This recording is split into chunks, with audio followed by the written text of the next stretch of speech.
Good morning friend. Jagdamb Jagdamb स्वागत आहे तुमचं माझ्या एका नवीन अशा व्हिडिओमध्ये.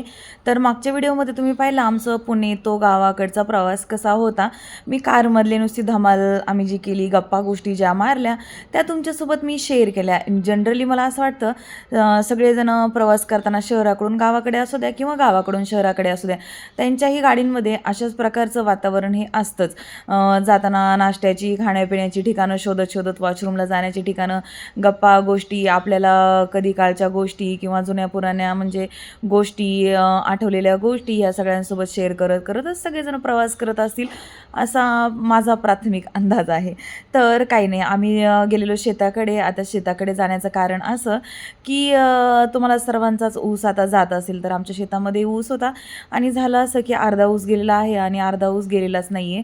तर त्या लोकांनी नुसतं शेत पकडून ठेवतात आणि मग त्यांच्या हिशोबाने ते ऊस घेऊन जातात.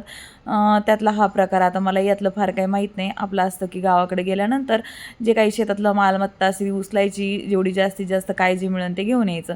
तर अण्णा गेल्या गेल्याच असं शेवगे शेंगा काढत होत्या.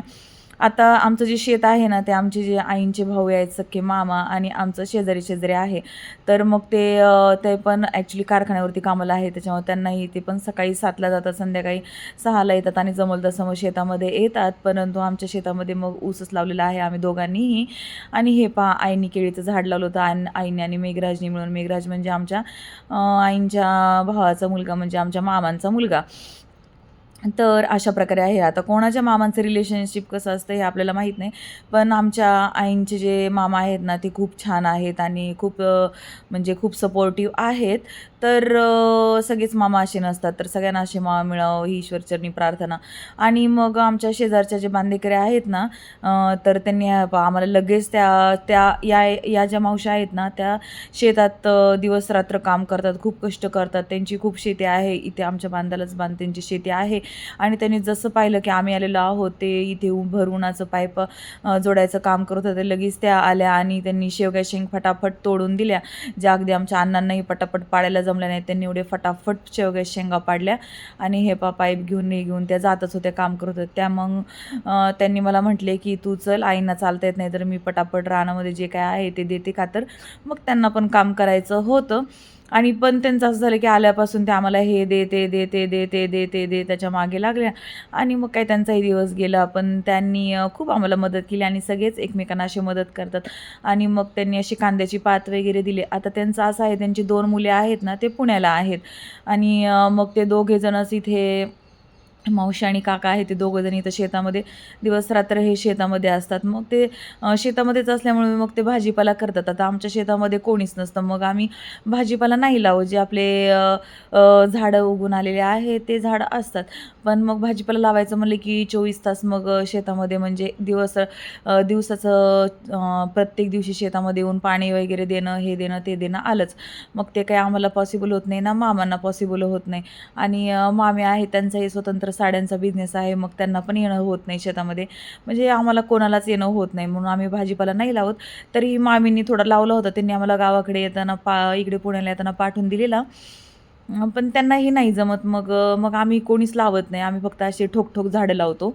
आणि ह्यावेळेस आता लावणार आहोत जेव्हा रान साफ होईल. पण मग ऊसच गेलेला नाही अजून.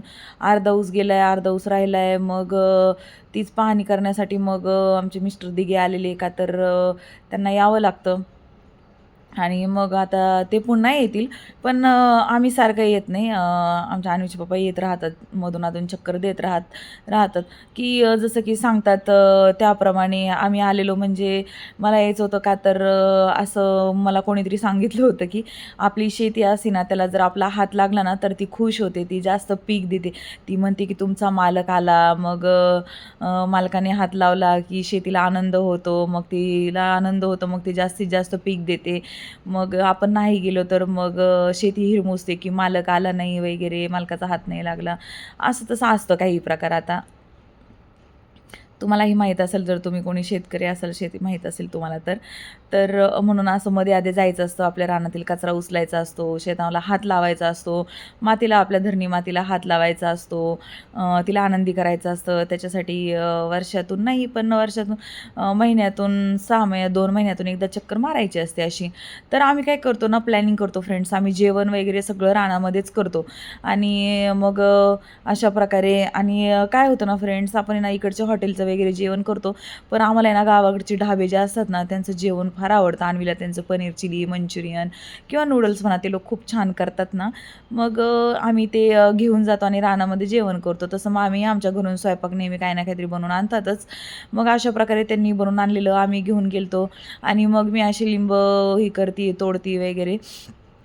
आणि हे पहा, लिंब वगैरे घेते. आता ह्यांची ही लिंबाची बाग आहे ना, हे आमच्या शेजारच्या मावशी त्यांची लिंबाची बाग आहे. तर मग सगळे एकमेकांना सहाय्य करतात. आम्ही आमच्या विहिरीचं पाणी यांच्या लिंबांना दिलेलं आहे. मग हे पहा, कांद्याची पात आहे. तर कांद्याच्या बिया वगैरे लावलेल्या आहेत आम्ही, पण आता खाण्यापुरता कांदा वगैरे येईलच.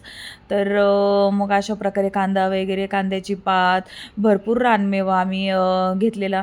आणि ह्या आमच्या शेजारच्या मावशी आहेत ना, त्यांना काय देऊन काय नको असं झालेलं. अगदी हे घेऊन जा, ते घेऊन जा. पण मला लागलेली कडक उन्हामध्ये आम्ही पोहोचलो होतो आणि मला लागलेली भयंकर भूक. त्याच्यामुळे माझा आहे ना बिलकुल मूड नव्हता काही घेण्याचा आणि काही करण्याचा, का तर हे भूक खूप लागली होती. आणि मग कडाक्याचं ऊन पण पडलं होतं प्रचंड असं. आणि हे मुलं इकडे तिकडे पळत होते. आणि तुम्हाला माहीतच आहे, जिकडे ऊसाची रान असते तिकडं बिबट्याची किती भीती असते. त्याच्यामुळं बिबट्याची, आणि इथं या मावशींना बिबट्या म्हणजे दिसलेला आहे, यांनाच दिसलेला आहे 2-3 वेळा. मग त्याच्यामुळे मुलांच्या मागं मागं फिरता फिरता मग किती आपण नाही म्हटलं तरी बेसावध राहून चालत नाही फ्रेंड्स. म्हणजे नाही का, आपल्याला मुलांवरती लक्ष हे द्यावंच लागतं. आणि मी आहे एक टीचर, त्याच्यामुळे मला आहे ना, माझं काय माहिती आहे, अंगात ते आपल्या-आप येतं मुलांकडे, म्हणजे केअरिंग करणं, म्हणजे लक्ष देणं, ही खूप नॅचरली गोष्ट आहे. आणि मी प्री स्कूलमध्ये पण जॉब केलेला आहे, त्याच्यामुळे तिथे तर मुलांची खूपच जास्त केअर केली जाते. 7-8 वर्ष तर मग ते माझ्या आपोआप अंगात आहे. मग माझ्याकडून आपोआप ते मुलांचं फार हे होतं की नाही नाही नाही, यांना एकटं सोडणं नाही, लक्ष देणं. मग मला ते नॅचरली माझ्या अंगामध्ये येतं. मग मी लिंब गोळा करत करत त्यांच्यावरती बघत बघत सगळ्याकडे. आता आमच्या आई म्हणत होत्या, काही नाही होत प्रियंका, असं तसं त्या सांगत होत्या. पण आपलं आहे ना, दुर्लक्ष करून कुठल्याही गोष्टीकडे चालत नसतं फ्रेंड्स, की लक्ष हे द्यावं लागतं. आणि सावध, आजकाल तुम्ही परिस्थिती टी व्हीला बातम्या वगैरे पाहतातच, की बेसावध राहून आपण अगदी नाही का देवाच्या भरोशावर राहून चालत नसतं. आपण कितीही एन्जॉय केला शेतांमध्ये आजकाल, तरी सावध राहणं खूप महत्त्वाचं आहे. भलेही तुम्ही कितीही म्हणा की आमच्याकडे बिबट्या नाहीत किंवा आमच्याकडे वाघ नाहीत, पण सावध राहणं कधीही चांगलं फ्रेंड्स. याच्यावर तुमचं काय मत आहे नक्की मला कमेंट्स बॉक्समध्ये सांगा. आणि आमच्या शेतामध्ये तर ॲक्च्युली पाहिलेलं आहे बिबट्या, हे शेजारच्या लोकांनी. तर मग लहान मुलं घेऊन आलेलो आहोत आम्ही, तर रिस्कवरती तर लक्ष देणं गरजेचं आहे. मग त्यांच्याकडे पाहत पाहत मी थोडीफार शेतातली शॉपिंग म्हणता येईल अशी मी करत होते. आणि मग वांगे तोडली, आंबट चुका, पालक वगैरे. आता हे खालचे लिंब आहेत ना, ते ॲक्च्युली खराब निघतात, पण मी असेच घेतले होते भांडे वगैरे घासायला होतील म्हणून. आणि आपले चांगले लिंबही झाडाचे तोडून मी घेतलेले. आणि मग अशा प्रकारे सगळा रानमेवा गोळा करत करत मी तुम्हाला दाखवत आहे. आणि मग आता आम्ही बसलो होतो जेवायला. तर कुठे बसायचं जेवायला, इकडे बसायचं, जिकडे जे बसायचं जेवायला. आणि मग बसलो. मग मावशींना म्हणलं, चला तुम्ही बसा. त्यांना होतं रविवार, मग त्यांना उपासाचे फ्रुट्स वगैरे दिले, हे आहेत. मग त्यांनी स्वयंपाक बनवून आणला होता. आणि शेतामध्ये जेवताना इतकी मजा आली ना फ्रेंड्स, 4 घास एक्स्ट्रा गेले. लिंबोणीची मस्तपैकी थंडगार सावली होती. आणि आमच्या आहेत टाकळीच्या आई, म्हणजे अन्वीच्या पज्जी, ज्ञानेशच्या पंजी. आणि हे पहा, मग आमच्या विहिरीचं पाणी सोडलं होतं. आणि फ्रेंड्स, ह्या पाण्यामध्ये ना आम्ही इतकं खेळलो, इतकी मजा आली, इतकी धूम ठोकली ना आम्ही, म्हणजे इतकी मजा आली ना ह्या रानामध्ये का हे करताना. तर विहिरीचं थंडगार पाणी ना, मी याच्या आधी ना विहिरीचं पाणी ना असं म्हणजे हे आमच्या इथं ना कॅनलचं पाणी तर तेव्हा आम्ही रानामध्ये जातो, जेव्हा कॅनलला पाणी सोडते तेव्हा. आणि ते पाणी मग मी म्हणजे हे केलेलं आहे, त्या पाण्यामध्ये मजा मस्ती केलेली आहे.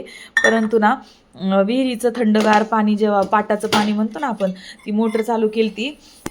आणि ना मग हे केलं तर त्यांच्या लिंबोणीला आम्ही ना आमच्या शेजारच्या मावशींच्या लिंबोणीला पाणी देत होते. आमच्या विहिरीचं पाणी होतं हे, आणि इतकं थंडगार पाणी होतं.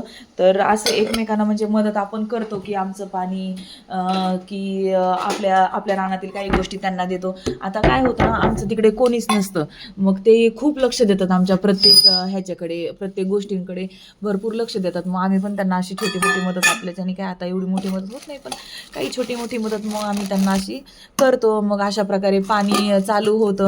आणि मग इतकं आम्ही आणि ज्ञानेश इतके खेळले ना. आणि फ्रेंड्स, हे आमच्या विहिरीचं पाणी ना इतकं गोड आणि इतकं छान आणि इतकं सुंदर आहे ना, की विचारच ही होत नाही. इतकं थंडगार आणि इतकं सुंदर असं पाणी होतं ना हे, की विचारायलाच सोय नाही. आणि हे पहा, मग आई वगैरे प्लेटा वगैरे धुवत होते, इथे मुलं खेळत होते मातीमध्ये. ज्ञानेशला मग मी चारलं. मग मी शूटिंग करताना अण्णांना म्हणलं, आता अण्णा तुम्ही ज्ञानेशला नूडल्स खाऊ घाला. मग ज्ञानेश आमचा खाण्याच्या बाबतीत फार आहे. मग त्यांनी हे केलं, नूडल्स खात खात मजा केली, एन्जॉय केला. मग तिथंच आम्ही ते जे भांडे होते ते धुतले. आणि आमचा आहे ना फ्रेंड्स, यावेळेस शेतामध्ये जेवणाचा काहीच प्लॅनिंग नव्हता. आम्ही ॲक्च्युली घरी जाऊन जेवणार होतो, पण मग उशीर झाला आणि म्हटलं आपण आलेलो आहोत शेतामध्ये टाईम स्पेंड करण्यासाठी, मग कशाला उगीच घरी इकडे तिकडे जाऊन वेळ वाया घालायचा. त्यापेक्षा आपण सगळ्यांनाच म्हणू तुम्हीच राहणार या आणि आपण शेतातच धमाल करूयात. मग असं आमचं ठरलं. मग थंडगार पाण्याने मी तर एवढ्या वेळा तोंड धुतलं. तुम्हाला माझा व्हिडिओ वाटत असेल की किती वेळा तोंड होती, पण खरंच फ्रेंड, पाणी इतकं होतं ना, जे फ्रीजमधलं थंड पाण्याने आपण तोंड धुवावं ना ते वेगळंच असतं, पण हे नॅचरल वॉटरनी जे तोंड धुवून, आता तुम्हाला वाटत असं ना हा गाळ आहे, पण हातामध्ये घेतल्यानंतर निखळ स्वच्छ पाणी होतं एकदम हे. आणि मग अन्वी अशी इकडून तिकडून थोडंफार करत होती काम. आता शेतकरी आहे अन्वीच्या शेतामध्ये काम करताना, तर तिची शेती आहे तर तिला काम करणं तर भागच आहे. Jokes part. पण हो, अन्वीला मी शेतातली कामही शिकवणार आहे. खूप मजा येते, धमाल येते, मस्ती येते. पहिली गोष्ट तर मलाच फार कामं येत नाहीत, पण तिला मी पुरेपूर समजून घेऊन शिकून घेऊन मी तिला शिकवणार आहे. का तर फार्मिंग हे प्रत्येकाला आलं पाहिजे आणि आपण काय म्हणतात त्याला, बळीराजालाही हे केलं पाहिजे, सेवा केली पाहिजे. आणि मग तिला अशी छोटी मोठी कामं शिकवण्याचा मी प्रयत्न करत आहे. इथं आमचा छोटा शेतकरी पहा काय करत आहे. आणि आमचा ज्ञानेशे मानांवरती गेलेला आहे. आमच्या अण्णा जिथे शेवगे शेंगा नव्हत्या तिथं मारून मारून पाडत होत्या, आणि ज्ञानेशही सेम असं जिथं काय नाही तिथं पाडत होता. त्याच्या दृष्टीने त्याचं बरोबर आहे, उगीच शेताचे नुकसान नको कुठे काय काठी मारण्यापेक्षा. आणि मग असे कामं करत होते, मजा मस्ती धमाल चालू होती. आणि आईंना मग आमच्या खाली बसता येत नाही, मग ते इकडे तिकडे जागा शोधत होत्या. मी आता कुठे बसून काय करू. मग तर त्यांचं जागा का तर कंटाळ येतो एवढा वेळ उभं राहून राहून, मग त्यांना गुढीने बसता येत नाही, आणि त्यांना खाली मांडी घालून बसायला नाही सांगितलं, म्हणून मग ते आपल्या छोटं मोठं कुठं टेकत होत्या. अन्वीला असं मी आता मग जिथं विहिरीतून पाणी सोडलं होतं, मोटर चालू केली ती, मग तिथं आम्ही गेलतो. आणि माझा असा विचार होता, चला आता आपण नाही का नॅचरल ह्यानी एकदम तिथं अन्वीला हे करायला सोडून, मग अन्वीची चप्पल गेली. मग जिथून पाणी सोडलं होतं दारं धरत होते तिथून मग गेले. मग आणि काय फ्रेंड्स, इतकं सुंदर आणि छान आणि पाणी होतं ना, इतकं गोड पाणी. मला असं वाटत होतं विहिरीचं पाणी खारट वगैरे असेल, पण इतकं गोड पाणी, असं वाटत होतं पिऊन घ्यावं पाणी. पण मी खूप मनाला आवर घातला आणि मी खूप तोंड धुतलं त्या पाण्याने, पण मी पिले नाही, गुळणा केला. आणि इतकं छान वाटलं ना, अमेझिंग एक्सपिरियन्स खरंच ना. आणि अशा प्रकारे मग आम्ही केला, धमाल केली, मजा केली, मस्ती केली. आणि हे जे व्हिडिओमध्ये तुम्हाला दिसते ना, याच्या दुप्पट तिप्पट 1000 पटीनं आम्हाला मजा आली फ्रेंड्स. इतकी मजा मस्ती केली ना आम्ही, खूप धमाल केली. आणि मग यांचं काय आहे, शेजारचे काका आहेत आणि आमचे मिस्टर दिघे, त्यांची पाहणी बोलणी, काय पुढचं ठरवायचं, काय करायचं चाललं होतं. आता कसं आहे ना, जूनपर्यंत ऊस काही हे करत नाही. आता आमचा खोडगाव ऊस आता तो गेलेला आहे, अर्धा राहिलेला आहे. आता हे शेत मग हे जाळायचं, साफ करायचं, खोडग्या उचलायच्या आणि मग नवीन ऊस लावायचा. तोपर्यंत मग इथं आम्ही मका लावून देणार आहे सगळ्या रानामध्ये, का तर मग अशी ही जमत नाही. आणि इथं आमची विहीर आहे, तर विहिरीकडं हे पाहिजे लिंबाचं झाड आहे. आणि आंब्याला ह्या वर्षी ना, मागच्या वर्षी आंब्याला ॲक्च्युली मुंग्या लागल्या होत्या, मुंगळे लागले होते. छोटा आंबा होता आमचा, मोहर लागला होता, पण मग मुंगळे लागल्यामुळं मग काय तो मोहर तोडला होता. मग ह्यावेळेस मोहर नाही तोडला, ह्यावेळेस आंब्याचं झाड छान आलेलं आहे. आणि लिंबाच्या खाली मग आमची विहीर आहे. आता ह्यावेळेस आम्हाला विहीर पण ह्यावर्षी बांधून घ्यायची आहे, रस्ता करायचा आहे. आणि अन्वी बघा कुठूनही पाचटातून पळती. ते ऊसाचे धसकट वगैरे असतात ना, ती लागण्याची शक्यता असते. पण ती आहे ना बेभान सुसाट, काय तिला म्हणायचं, विचारायची सोय नाही. ती अशी पळते की काय तुम्हाला सांगायचं आता. आणि मग ती दाखवत होते, ती बिलकुल शांत बसत नाही. आणि मग इथं आता ह्या मामींना पण न्यायला शेवग्याच्या शेंगा तोडायच्या होत्या. मग मामींनी पण शेवग्याच्या शेंगा तोडल्या. आणि मग शेवग्याची शेंग केली ना फ्रेंड्स, मी तुम्हाला आमच्या घरच्या शेवग्याच्या शेंगाची भाजी नक्की दाखवेल. आणि हे पहा आमचा आंबा किती सुंदर त्याला मोहर आलेला आहे. ह्या वर्षी कैऱ्या लागतील. एखादा आंबे तर खायला मिळेलच. आणि ह्या आहेत टाकलीची आई. मग आम्ही घरी आलो, चहा-पाणी केलं आणि मग मामींनी आणि मग आम्ही हे केलं, निघालो होतो. तर आई आणि मामी दोघीजणी आम्हाला बाय-बाय करत आहेत. तर हे पहा, हे आहेत अन्वीची पणजी आजी आणि ह्या आहेत अन्वीच्या मामी आजी, मामी आजोबा. हे आहे मिस्टर दिघेंच्या मामाचं गाव, टाकळी कडेवळीत ज्याला म्हणतो आपण. ते आहे शेडगाव टाकळी आहे आमच्याकडं, ती आहे. आणि हे पहा मग अशा प्रकारे आम्ही बाय-बाय. हे आहे आमच्या मामांचं घर, अन्वीच्या मामा आजोबांचं, मिस्टर दिघेंच्या मामाचं घर. त्यांच्याही घराचं बांधकाम वरचं चालू आहे. आणि हे पहा इथे मी फर्स्ट टाईम आलते फ्रेंड्स, आमच्या रुपाली मामी आहेत, त्यांच्या लग्नाला आलते. हे पहा इथे मी खूप लहान असताना आलते, अगदी मी 4थी-5वीमध्ये असताना. हे पहा इथे त्यांचं लग्न झालं. त्या लग्नासाठी आम्ही सगळेजण आलतो. इथेच त्यांचं लग्न झालं. तर ह्या टाकळीची पहिली आठवण अशी आहे की ह्या लग्नासाठी मी ह्या गावामध्ये पहिल्यांदा आलेली आहे. आणि ह्याच गावात माझं सासर झालं. कसा योगायोग ना. तर चला इकडून डावीकडे गेले ना फ्रेंड्स, आमचं गाव लागतं कोळगाव. आणि इकडून उजवीकडे गेलं की श्रीगोंदा, सिद्धटेक. आता आम्ही चाललेलो आहोत आमच्या मावस सासूबाई बारडगावला, मीरा मावशींकडे. तर अशा प्रकारे हा होता आजचा व्हिडिओ. तर तुम्हाला कसा वाटला नक्की मला कमेंट्स बॉक्समध्ये सांगा. व्हिडिओ आवडला तर like, share and comments my video friends. अशा आहे आमच्या गावाकडचं वातावरण. आता मेन जे छान असं सुंदर असं हरियालीचं वातावरण होतं ते काही मी शूट केलं नाही, का तर माझ्या फोनमध्ये स्पेस कमी होता. आणि मग मी थोडं लिमिटेडच काढलं. आणि मग जाताना आता आम्ही चाललो होतो मेन म्हणजे आमच्या मीरा मावशींकडे. तर तिकडे तर ना तुम्हाला नेक्स्ट व्हिडिओ येईन. माननीय अजितदादाजी पवार आहेत ना, त्यांचा तो कारखाना आहे अंबालिका कारखाना. तो कशा प्रकारे त्यांनी डेव्हलप केलेला आहे त्याचा व्हिडिओ येईल, पाहायला विसरू नका. धन्यवाद.